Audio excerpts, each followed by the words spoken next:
Hello friends, welcome to SSC coaching centre. दोस्तों, आज के वीडियो में देखेंगे नंबर एनालॉजी की बहुत ही बेहतरीन क्लास, सभी प्रश्न महत्वपूर्ण। तो चलिए स्टार्ट करते हैं। पहला प्रश्न है 82 का रिलेशन 6 से है तो 78 का रिलेशन क्या होगा। बिल्कुल भी टाइम वेस्ट नहीं करूंगा दोस्तों। 82 से 6 कैसे बन रहा है, हमारे पास 8 है, 2 है, दोनों का अंतर कर दूंगा, 8 में से 2 घटा दूंगा, मतलब 6 आ जाएगा। उसी तरीके से 7 है, 6 है, दोनों का अंतर कर दूंगा, 7 में से 6 घटा दूंगा, 1 आ जाएगा। बी ऑप्शन बिल्कुल सही। मुझे ऐसा लगता है 10 सेकंड लगे हैं बस इसे करने में, और वही 10 सेकंड आपको लगने चाहिए जब आप एग्जाम करेंगे। इसीलिए मैं आपको बिना टाइम वेस्ट किए बता रहा हूं, स्पीड से। अगर आपकी स्पीड अच्छी होगी तो एग्जाम में आप पास कर पाएंगे, ज्यादा से ज्यादा क्वेश्चन कर पाएंगे। स्पीड आपकी अच्छी नहीं होगी तो कम प्रश्नों को सॉल्व कर पाएंगे।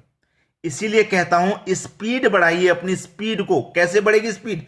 जब आप तैयारी में अधिक से अधिक व्यस्त रहेंगे, ज्यादा ध्यान देंगे, कोई प्रश्न नहीं आता उसको भी सीखने की कोशिश करेंगे, तब आपकी स्पीड बढ़ेगी। समझ में आ रही है बात? अब देखेंगे अगला प्रश्न। अगला प्रश्न है 11 का रिलेशन 132 से है तो यहां पे तो दोनों जगह क्वेश्चन मार्क है भाई। कोई बात नहीं, स्पीड से होगा। अगर आपको पहाड़े याद हैं तो 11 से 132 बनाना आसान है, क्योंकि 11 का गुना 12 से कर दो, 132 होता है भैया। 11 का गुना उसके अगली संख्या से कर दिया तो यहां पे जो संख्या आएगी उसका गुना उसके अगली संख्या से कर देंगे तो ये संख्या पता लग जाएगी। तो यहां पे अगर मैं पहला ऑप्शन ले लेता हूं 10, तो 10 का गुना उसके अगली संख्या से करूंगा, जैसे यहां अगली संख्या से किया। तो 10 का गुना 11 से करूंगा तो भाई 100 नहीं आएगा। 9 का गुना उसके अगली संख्या से करूंगा 10 से तो आ जाएगा। देखिए यहां पे होगा 9, ठीक है, पहली संख्या 9 है। जैसे 11 थी पहली संख्या, उसके अगली से गुना किया तो यहां पे उसके अगली से गुना करूंगा, 90 आ जाएगा। 9:90 बिल्कुल सही जवाब। आ गया समझ में? कम से कम समय में करना है और ऐसा करना है कि दिमाग में सेट हो जाना है बस। कभी भी देख लो, 5 साल बाद भी इस प्रश्न को देखेंगे तो आंसर मिलेगा आपकी तरफ से। ऐसा सीखना है बस। अब देखेंगे अगला प्रश्न। अगला प्रश्न है 18 है, 5 है, 12 है, क्वेश्चन मार्क। 18 का रिलेशन 5 से है तो 12 का रिलेशन किस संख्या से बनेगा? भैया अभी के अभी चालू कर दो इस प्रश्न को करना। 1 सेकंड हो गया, 2 सेकंड हो गए, 3 सेकंड हो गए, 4 सेकंड हो गए। कितने समय में आंसर दोगे आप मुझे इसका? चलिए, मैं अगर अपनी तरफ से 5 मिनट भी आपको दे दूं तो क्या आप इसका आंसर कर पाएंगे? आप कहेंगे 5 मिनट तो बहुत ज्यादा है। चलिए, मैंने 5 मिनट आपको दे दिए। वीडियो को यहीं पर स्टॉप कर दीजिए और 5 मिनट, करेक्ट 5 मिनट के बाद अपने ईमानदारी से, क्या 5 मिनट में आपका आंसर मिला? 4 आया, 10 आया, 3 आया, 6 आया, क्या आया? कमेंट कर दीजिए। फिर 5 मिनट के बाद आप मेरा वीडियो को प्ले कर देना। अभी मैं कह रहा हूं कि 5 मिनट के लिए स्टॉप कर दो वीडियो को और इसे सही करके दिखाइए।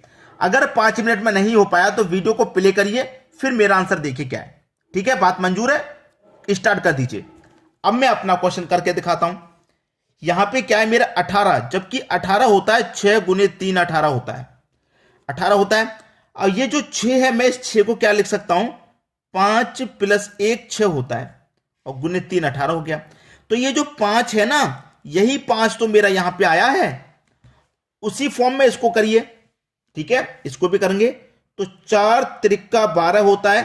तो ये 4 है, इसको क्या लिख सकते हैं? 3 + 1 और गुने 3 है। ठीक है, तो ये जो 3 है, जैसे पहली वाली संख्या 5 यहां पर आई है, ऐसे ये पहले वाली संख्या 3 यहां पर आ जाएगी। 3 कहां है भाई? सी ऑप्शन सही हो गया। अब आप मुझे ये बताइए कि 5 मिनट के बाद आपका आंसर 3 ही था या कुछ और था? ठीक है, कमेंट करने में देखिए, कोई बात नहीं है, आप बताएंगे हमें, तभी तो हमें आपका लेवल पता चलेगा कि आपको इस तरीके के प्रश्न आते हैं या नहीं आते। तभी तो हम कराएंगे ढूंढ ढूंढ के प्रश्न। ठीक है, अब देखेंगे अगला सवाल। अगला प्रश्न है 12 है, 20 है, दोनों ही जगह पे क्वेश्चन मार्क, दोनों जगह पे। जबकि यहां पे अगर मैं देखूं, अभी अभी हमने देखा था कि 3 चौके 12 होता है और ये 20 होता है, 4 5 20 होता है कि नहीं होता? अब यहां पे भी कोई जो संख्या आएगी उनका भी गुणनखंड, उनका भी फैक्टर ऐसा होगा जिनके बीच का अंतर 1 आएगा। ठीक है, ऐसा ही कुछ होगा। 15 नहीं हो सकता है, इनके बीच में गुणनखंड होगा ये, तो 1 अंतर आना चाहिए। 3 और 4 में 1 का अंतर, 4 और 5 में 1 का अंतर आना चाहिए। यहां पे तो आ नहीं रहा। 4 त्रिका 12 आ जाएगा बिल्कुल, लेकिन 64 में नहीं आएगा, 27 में भी नहीं आएगा, 30 में आ जाएगा क्या? बिल्कुल आ जाएगा। 5 छिक्के 30 और 6 सत्ते 45, इनमें 1 का अंतर आ रहा है, तो ये मेरा सही हो गया। यहां पे क्या आ जाएगा? 30 और यहां पे 42 आ जाएगा, ये वाला। करके देख लो दोनों के फैक्टर भाई। 5 6 30, एक का अंतर दोनों में, और 6 7 42, ठीक है। 6 गुने 7 मतलब 6 7 42, दोनों में भी एक का अंतर है यहाँ पे। अब एक चीज और देखिए, यहां पहली संख्या 3 थी, यहां 4 हो गई, यहां 5 हो गई, यहां 6 हो गई। यहां 4 से 5, 5 से 6, 6 से 7। लॉजिक बना कि नहीं बना? सबकी समझ में आ रहा है ना? अब देखेंगे अगला प्रश्न। अगला प्रश्न है 33 का रिलेशन 10 से है, तो 54 का रिलेशन किस संख्या से रहेगा? देखिए मैंने अभी आपको एक प्रश्न ऐसा ही कराया था। यहां जो 33 है, हम इसे क्या लिख सकते हैं? हम इसे लिख सकते हैं 11 गुने 3, ठीक है। और इस 11 को क्या लिख सकते हैं हम? 10 प्लस 1 और गुने 3, 33 ही रहेगा। तो ये पहली संख्या जो 10 है वही तो यहां पे दी गई है। उसी तरीके से यहां पे जो 54 है, इसको हम क्या लिख सकते हैं? 18 गुने 3। और इस 18 को क्या लिख सकते हैं? 17 प्लस 1 गुने 3, यही हो जाएगा। तो ये पहली संख्या यहां पे थी, ऐसे ये पहली संख्या ही तो यहां पे आ जाएगी 17। अब देखिए 17 किस ऑप्शन में है? बी ऑप्शन में है। गजब का लॉजिक है भाई, सटीक लॉजिक है, नोट कर लेना, प्रैक्टिस के लिए काम आएगा बाद में। और एग्जाम में हो सकता है बिल्कुल ऐसा ही प्रश्न पूछ ले, तब क्या करोगे आप? अटक जाओगे, 5 मिनट में भी नहीं होगा। आज तरीका सीख लिया, नोट कर लिया, तो 2 सेकंड में कर दोगे। क्लियर है? प्रश्न सभी की समझ में आ गया होगा। अब देखेंगे अगला प्रश्न। अगला प्रश्न है 10 का रिलेशन 99 से है, तो दोनों ही जगह पे क्वेश्चन मार्क है भाई, क्या आएगा? देखिए 10 से 99 कैसे बना सकते हैं आप? आपके पास ये जो 10 है, इसका स्क्वायर -1 कर दो, क्योंकि 10 का जो स्क्वायर होता है वो 100 होता है, और उसमें से माइनस का 1 कर देंगे तो आपका ये 99 बन जाएगा। ऐसे ही मैं यहां पे कोई एक संख्या लूंगा, उसका करूंगा स्क्वायर और -1। 5 का स्क्वायर करूंगा 95 तक नहीं पहुंचूंगा।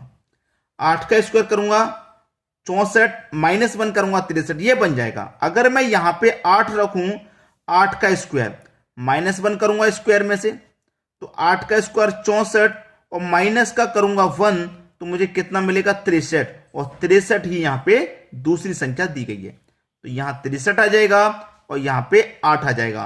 तो बी ऑप्शन क्या हो जाएगा? बिल्कुल सही जवाब। अब देखेंगे अगला प्रश्न। अगला प्रश्न है 20 का रिलेशन 11 से है, तो 102 का किस संख्या से बनेगा? 20 से 11 बनाना है। हमारे पास 20 है, अगर 20 को 2 से डिवाइड कर दें तो 10 बार में जाएगा, और इस 10 में 1 हम अपनी मर्जी से लगा देंगे तो क्या मिल जाएगा? 11। ऐसे ही हमारे पास 102 है, इसको भी 2 से डिवाइड कर दो। जब यहां 2 से डिवाइड किया था तो यहां भी कर दो। कितनी बार जाएगा भाई? ये जाएगा 51 बार में। हमने यहां अपनी मर्जी से 1 जोड़ा था, यहां भी अपनी मर्जी से 1 जोड़ेंगे। 51 में 1 जोड़ेंगे, ये हो जाएगा 52। और 52 कहां पर है? पहले ही ऑप्शन में। इसका मतलब यहां पे कौन सी संख्या आ जाएगी भाई? 52 आ जाएगी। ये आपका सही जवाब।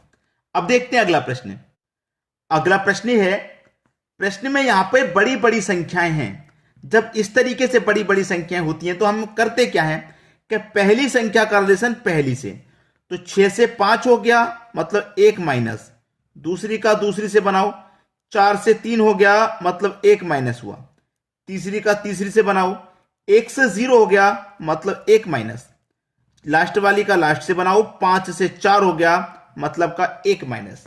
तो यहां पे भी क्या करेंगे? सब में से 1 माइनस करके लिखेंगे, तो 7 में से 1 माइनस कर दूंगा 6, 8 में से 1 माइनस कर दूंगा 7, 9 में से 1 माइनस कर दूंगा 8, और 6 में से 1 माइनस कर दूंगा तो 5। 6 7 8 5, 6 7 8 5, डी ऑप्शन बिल्कुल सही जवाब हो जाएगा आपका। अब देखेंगे अगला सवाल। अगला प्रश्न है 18 का रिलेशन 162 से है, तो 36 का रिलेशन किस संख्या से होगा भाई? 18 से 162 कैसे बनेगा? देखिए हमारे पास ये जो 18 है, अगर हम इस 18 का स्क्वायर कर दें तो होता है 324, और इस 324 को 2 से डिवाइड कर दें तो होता है 162। ठीक है, ऐसे हमारे पास 36 है। 18 था, यहां पे 18 का स्क्वायर किया, यहां 36 है तो 36 का स्क्वायर कर दो। तो याद है 36 का स्क्वायर या नहीं याद? अगर याद नहीं है तो याद कर लीजिए। 36 का स्क्वायर होता है 1296, 1296 होता है। ठीक है, स्क्वायर को हमने यहां 2 से डिवाइड किया तो यहां भी 2 से डिवाइड कर दो। 2 छिक्के 12, 2 चौके 8, 1 बचेगा 16 हो जाएगा, तो 2 अट्ठे 16, 648 आ गया, यहां आएगा 648। कहां पर है भाई? डी ऑप्शन में। डी ऑप्शन हो जाएगा आपके प्रश्न का बिल्कुल सही जवाब। तो दोस्तों बस इतना ही कहूंगा कि वीडियो पसंद आया है तो शेयर भी कर देना, और बच्चे को भी सीखने की नॉलेज मिलेगी, बहुत अच्छा होगा।